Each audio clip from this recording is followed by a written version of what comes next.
guys, for today's video, nandito tayo sa aking greenhouse. At itutour ko kayo dito kasi sobrang tagal ko nang hindi na i-video ito. So naiba na rin nga pala guys ang forma ng mga halaman ko dito. Kasi yung iba mga namatay na. Tapos tinanggal ko na yung iba na mga pumangit na. So ayan, may papaya ako. Ano nga pala yan guys? Lalaki. Nakailang putol ko na yan para maging babae. Kasi ganun nga yung ginawa ko dati nung nagkapapaya ako na lalaki siya. Pinutol ko lang. Parang patatlong putol na. So sana maging babae na yan. So ito na yung mga halaman ko guys. Oh. Mga house plant at saka ornamental plants ko. Ayan. Ito na sila. So marami pa rin naman guys. Ito yung black puma lumina oh. Tsaka yung black na ZZ. So, meron akong bagong binubuhay na rubber tree, lemon yan. And then, ito yung blizzard natin. Maganda na ulit. Bali, 3 puno yan, yung mother and then yung mother. Oh. Ayun. And then, ito pa yung isa. Yan yung anak at saka ito. Tapos, yung bilitay ko, guys, bumulaklak na yan. Hindi ko pala napakita sa inyo. Kaso, natanggal na siya kasi nabulok na. Tapos yung ating red Congo, sobrang laki pa din. At yung monstera natin na green, ayun oh, ang laki na niya. And then, ayan. And then mga dogs ko. Hi! Tapos yung ating marble queen, ayan, giant na naman siya guys. Kasi ang ganda niya oh. Ang ganda ng variegation niya. And then, itong ating monstera.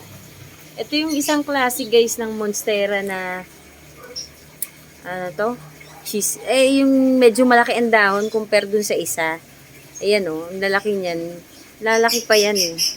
Tapos yung ating ano po, nalimutan ko na yung mga pangalan ng iba. Ito yung variegated natin ano, elephant ear. So, ayan na sila guys oh. Medyo nag-ano kasi sobrang init. Itong rubber tree na to, kaya parang matamlay siya ay inilipat ko ng pwesto. Kasi inilagay ko dito yung ibang succulent ko guys. Oh, kasi mainit dyan. Ay, sira na yung net oh. Mainit dyan sa pwesto na yan. Para rain on shine ulit sila. Para gumanda. Yan, dyan ko na sila inilagay. Pati yung malaking cactus oh. Dito na yan. Halos pare-pareho lang naman guys itong succulent na to oh.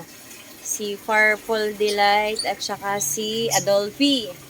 At saka si Mendoza, yan oh. Pero ang ganda na nila guys, kahit ganyan lang na pare-pareho sila oh. Ito yung maganda guys, ayun yung nasa itaas. Kasi sobrang init talaga. Pink na pink yun, hindi ko lang siya maabot kasi kailangan ko pang mag-upuan para makuha yun. Tapos yung nasa isang paso, ganun din guys, maganda na yun.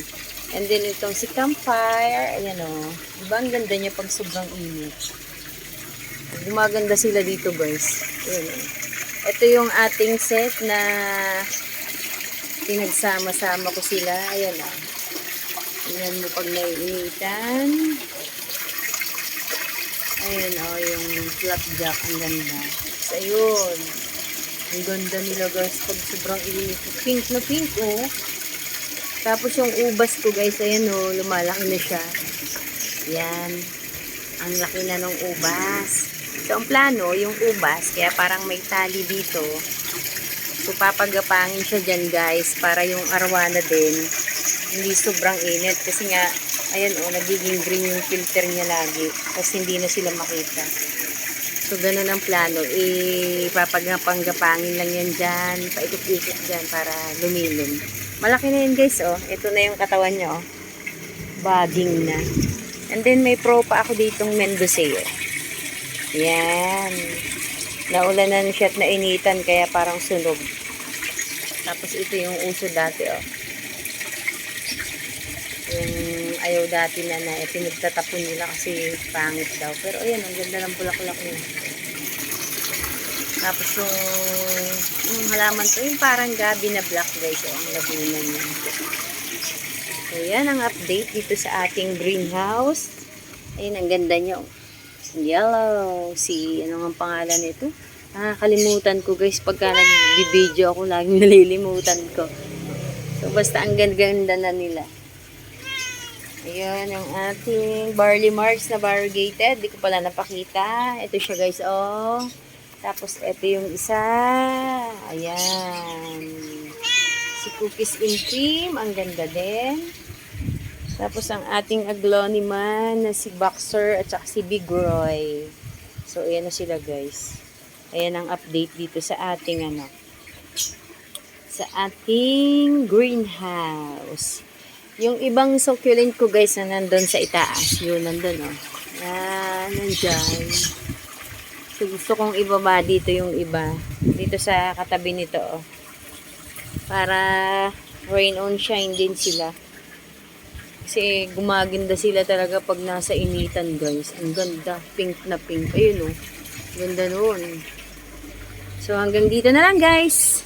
Ang aking update sa aking greenhouse. So far, okay sila.